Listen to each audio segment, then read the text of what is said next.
My name is Clarissa of the Smith family, and I'm a 25-year-old African American living in the North.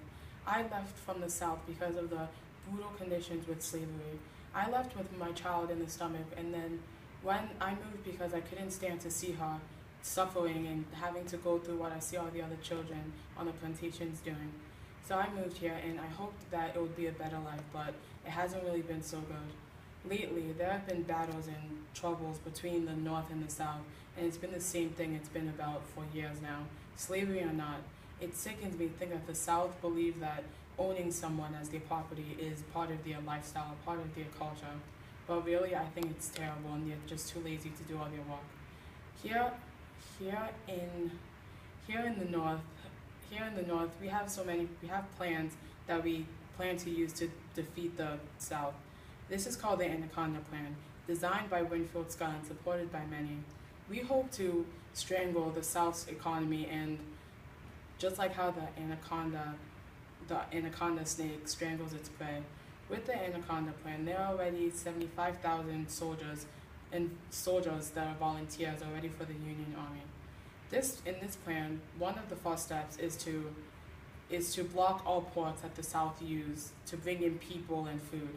Like Abraham Lincoln said, the first step is to set on foot a blockade of the ports within the states. A competent force will be posted so as to prevent entrance and exit of vessels from the ports.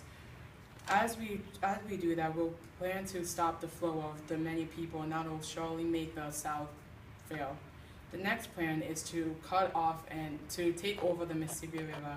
And when we do this, this will split the South in half, and this will definitely make it harder for them to plan.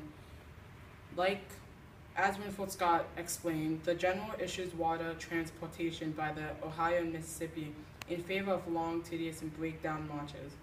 With the Confederacy split, this will weaken the South, and it'll make them not be able to do what they need to do.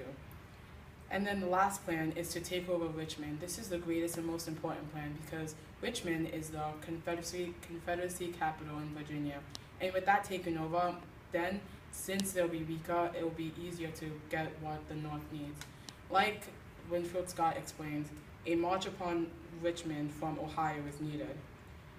I have very high hopes for this because with the North and their plans, with the Anaconda Plan, we hope that it'll take over that we'll get the South back into the Union.